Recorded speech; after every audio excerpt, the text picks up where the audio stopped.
Hi everyone, and welcome to the Shape Your Future Healthy Kitchen, sponsored by TSET. I'm Heidi. I am here with Chef Val from OUTU School of Community Medicine. I always like to make sure I get that out there. Right? It is.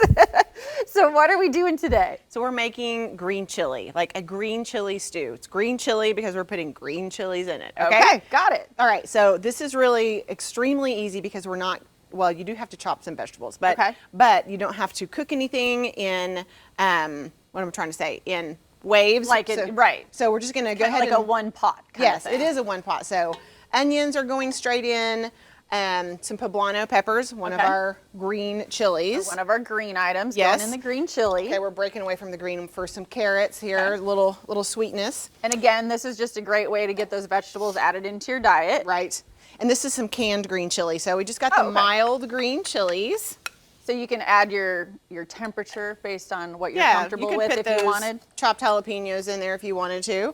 And so we have 2 cans of white beans. And so it really doesn't matter. You could use black beans for this or any other kind of chili beans you want to for this. But we're using northern beans and navy beans. And we're going to go ahead and put the bean juice in there too because it just gives a nice thickness to it. Okay. And I mean, this really is just so easy. We're doing We're just dumping. It's yes. Like one of those dump meals or whatever they call that. All right, so corn, frozen corn. Okay. Some chopped zucchini and some green salsa. So this is 16 ounces of green salsa. Okay, and you put Going the whole right thing in there. Put the whole thing in there.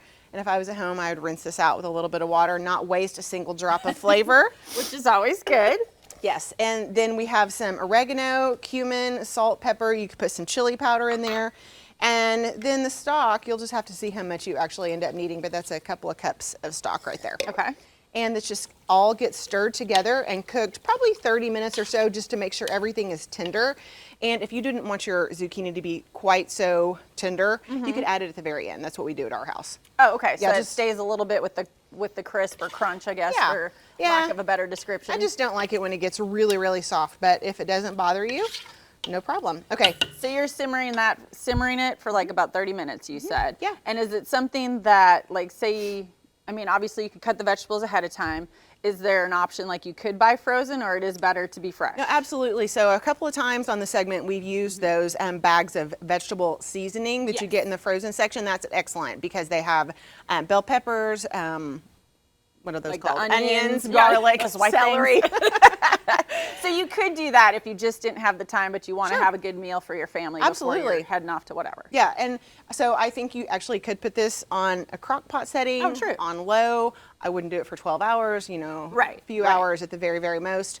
But this is going to freeze well. It's great batch cooking because it does make a lot. I'm going to go ahead and show you. Yeah, go ahead and show that because I'm going to taste it while you're doing that. So it is quite a large recipe, but there's lots of fiber, lots of veggies, and then this is a great time to add avocado, cilantro, green onion, a little dollop of sour cream, some shredded cheese if you eat it. Just all of your chili accoutrements. I was going to say, you can make it however you want. It is really good. Good. Thank you for showing us this recipe. And if you want to learn this one or any of the other ones, head to kjrh.com.